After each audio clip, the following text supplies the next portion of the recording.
আমার মা বলতেন, খাইলেও দিন যায়, না খাইলেও দিন যায়।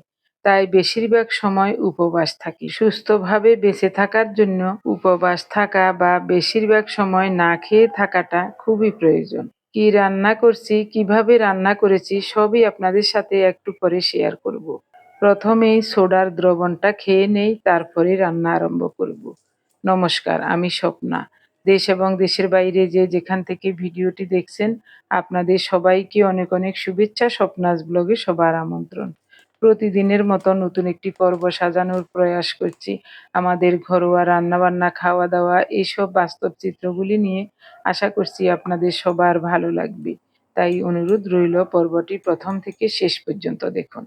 আপনি যদি এই প্রথম আমাদের ভিডিওটি দেখে থাকেন, সম্পূর্ণ পর্বটি দেখার পর যদি একটু ভালো লাগে, আমার অনুরোধ রইল চ্যানেলটি সাবস্ক্রাইব করে আপনার মূল্যবান মন্তব্যটি লিখে জানাবেন।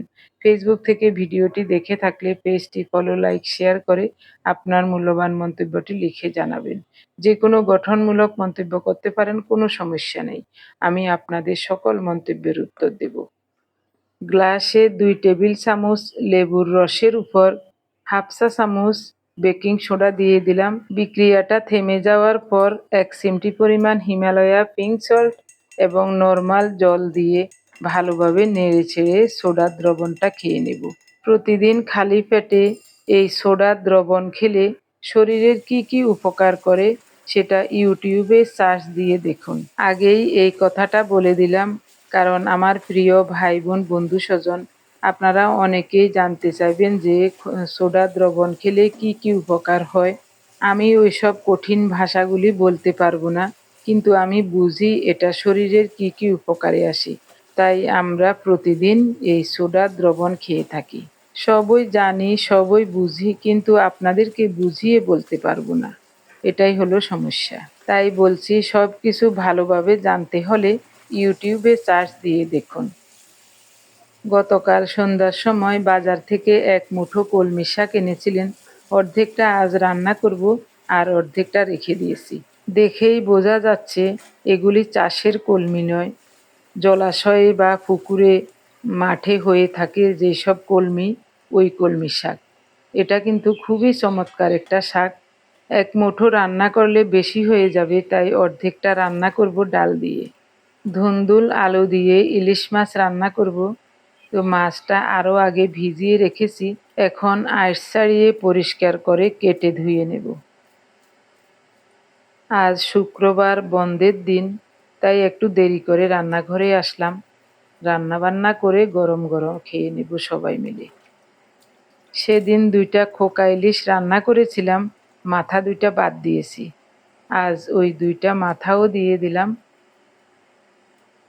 মাছ তো একেবারে ছোট, শুধু 2 পিস হবে। তো 3টা মাথা হলে আমাদের হয়ে যাবে। মাছ হোক বা মাথা হোক, একটা খেলেই হয়। আমার কাছে ইলিশ মাছ খুব ভালো লাগে। 6-7 বছর আগের কথা বলছি। তখন ঘুম থেকে উঠে চোখ মুছতে মুছতে রান্নাঘরে আসতে হতো। তাই আগের দিন রাতেই রান্নার জন্য সব কেটে ধুয়ে পরিষ্কার করে রেডি করে রাখতাম। ঘুম থেকে উঠেই হাত মুখ ধুয়ে প্রথমে 2 চুলা জ্বালিয়ে দিয়ে 2 হাতে রান্নাঘরের কাজ করতাম। 8টার আগেই 2-3 তরকারি, ভাত এবং রুটি তৈরি করা হয়ে যেত। 7টা বাজলেই ওরা 3 ভাই বোন নাস্তা খেয়ে বের হয়ে যেত। এরপর 8:30টার দিকে উনিও খেয়ে দিয়ে বের হতেন, আমিও খেয়ে নিতাম। তখন 8টা বাজলেই ক্ষুধা লেগে যেত।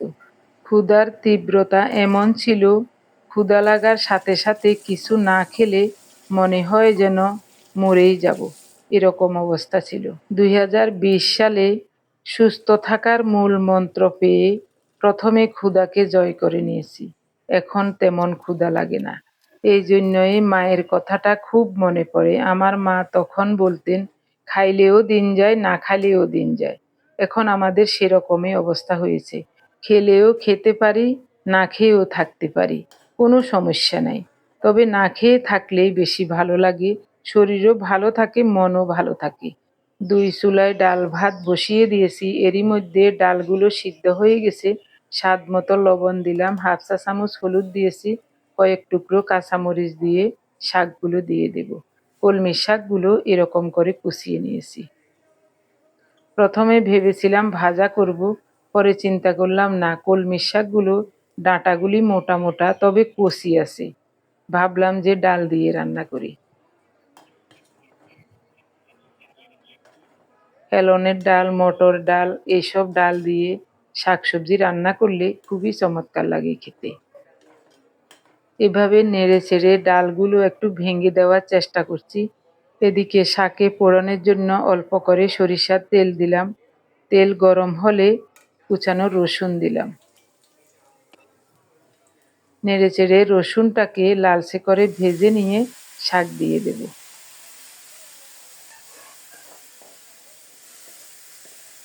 দেখতে ভালোই লাগছে, মনে হচ্ছে খুবই চমৎকার হবে।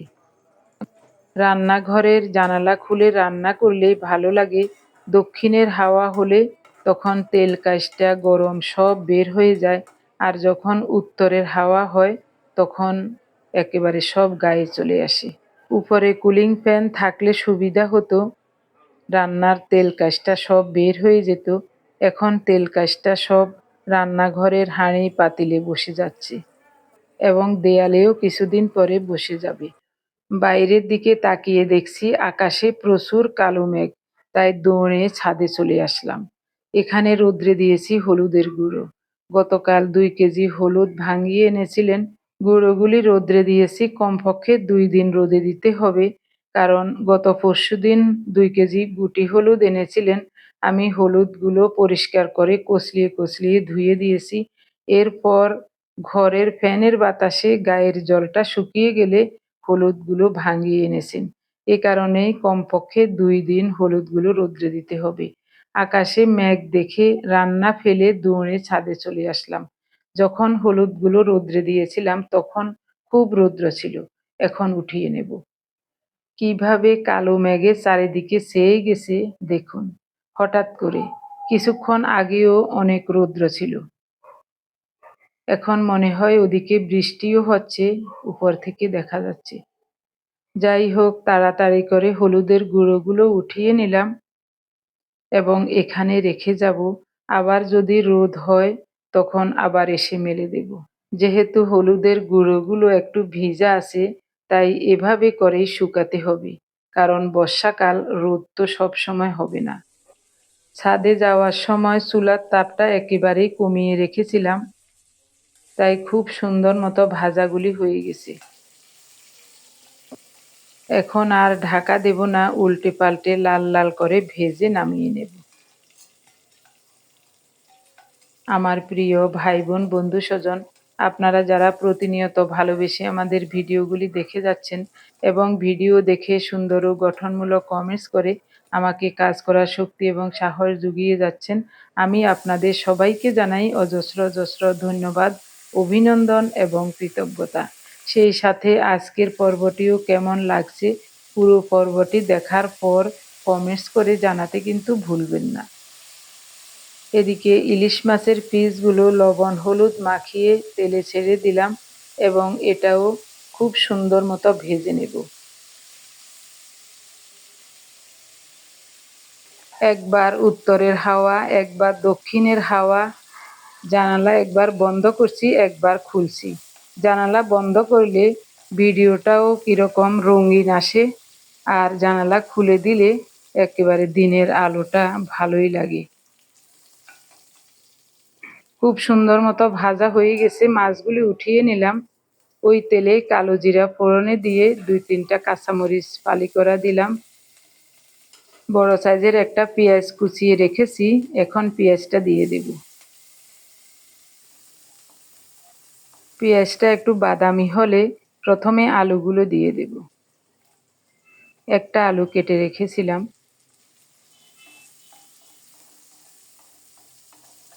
নেড়ে চেড়ে আলুটাকে একটু লালচে করে কষিয়ে নিয়ে তারপরে ধুন্দুল দেব। আলু আর ধুন্দুল একসাথে দিয়ে দিলে আলুটা ভাজা হবে না। স্বাদ মতো লবণ দিয়ে দিলাম।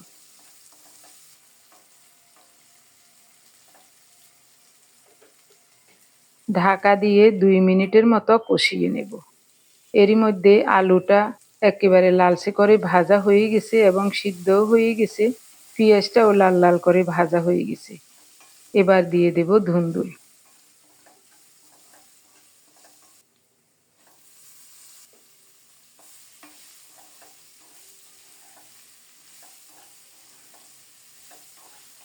চুলার তাপটা একটু বাড়িয়ে দিয়ে ধুন্দুলটাকেও কিছুক্ষণ কষিয়ে নেব।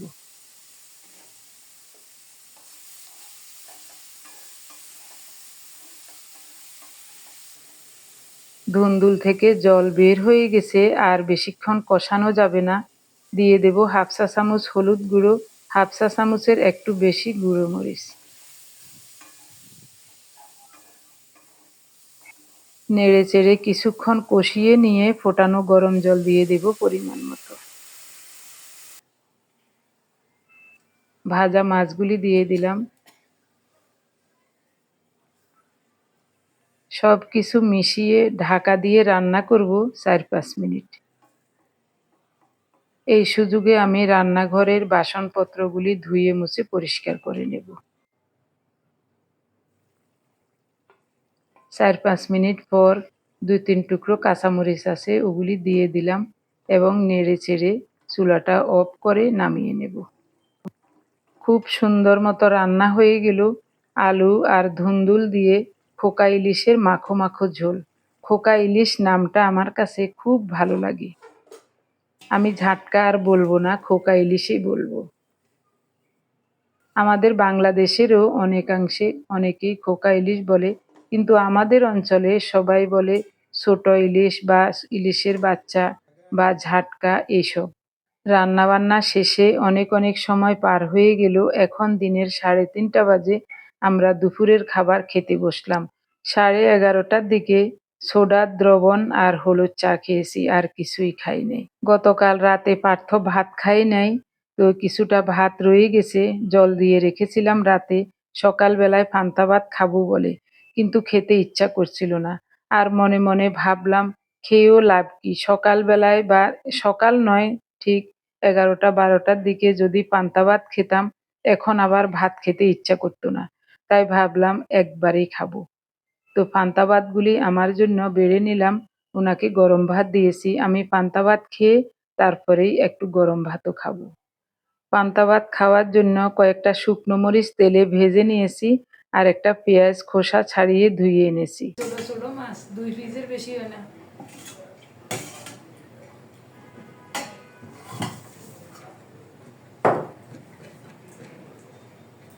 কাগজি তো পান্তা ভাতিতে কিয়া কাগজি লইতাম। হ্যাঁ, তুই খাও, তুই খাও। যে কাল হবে জানিয়েছেন তাইলে? আচ্ছা, আমরা তুই আসি নাই এনে? হ্যাঁ।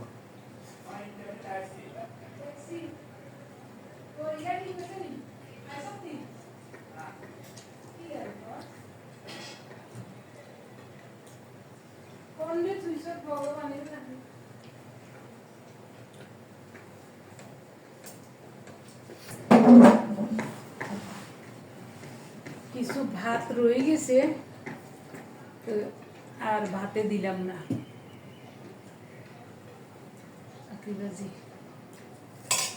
না, এটা আর ভাতে দিন। সকাল থেকে পান্তা ভাত খাই নাই, খাইলে খাইতে পারতাম, ইচ্ছে করি খাই নাই।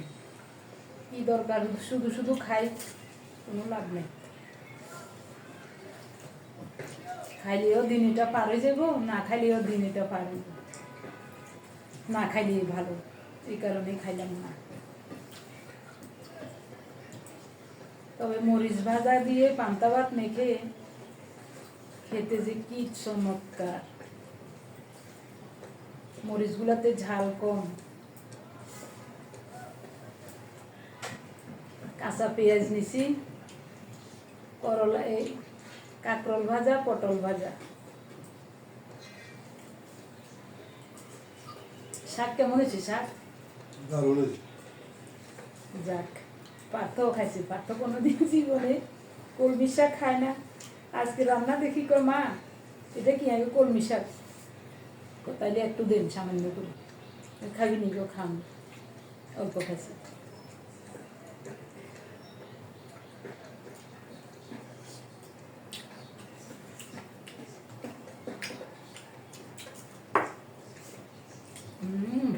চমৎকার।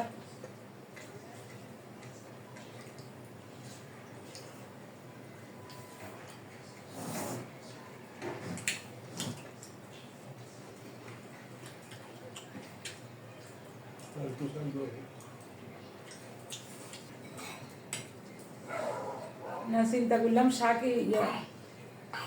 শক্ত টাইপের, মানে মোটা মোটা লাগে, ডাল দিয়ে ভালো হইব।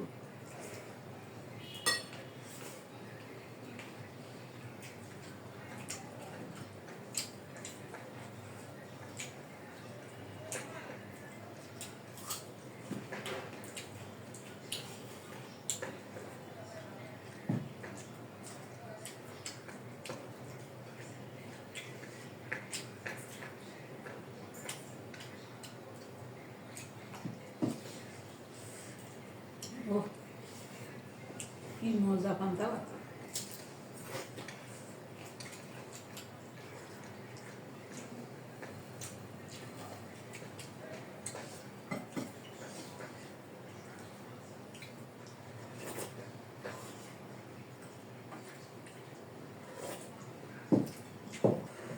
পান্তা ভাত খাইয়ে তো আমার পেট ভরে গেছে। কি যে চমৎকার লাগলো খাইতে।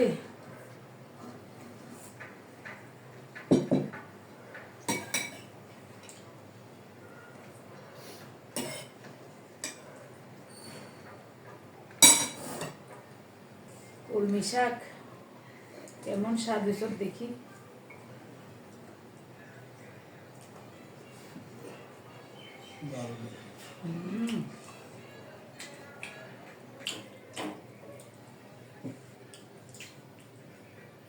আসলে কলমি শাকে কেন মনে হয় জমি টমি কেন জমি বা পুকুরে টুকুরে ওদের খুব স্বাদ হয়েছে।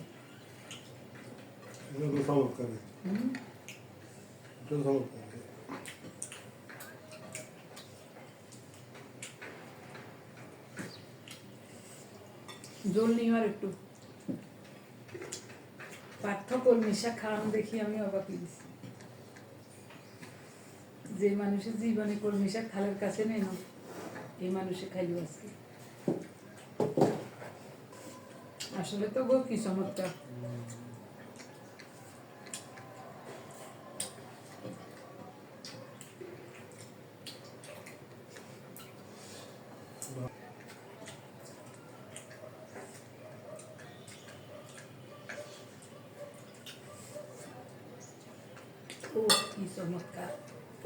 দেখুন, গতকাল দুপুর ৯ ঠিক বিকাল প্রায় ৩:৪টার সময় দুপুরের খাবার খেয়েছিলাম, আর এখন ভাত খাচ্ছি। এরই মাঝে রাত ৮টার আগে শুধু ২ পিস বিবিখানা পিঠা খেয়েছিলাম, আর কিছুই খাই নাই। সকাল থেকে এই পর্যন্ত হলুদ চা আর ওই বেকিং সোডা দিয়ে দ্রবণ তৈরি করেছিলাম, ওটা খেয়েছি, আর কিছুই নয়। এখন খাবারটা অমৃত সম লাগছে। যতদিন বেঁচে থাকি এরকম ২৪ ঘন্টায় একবার খেতে পারলেই যথেষ্ট, এর বেশি চাই না। সবাই ভালো থাকুন, দেখা হবে আগামী পর্বে। ধন্যবাদ।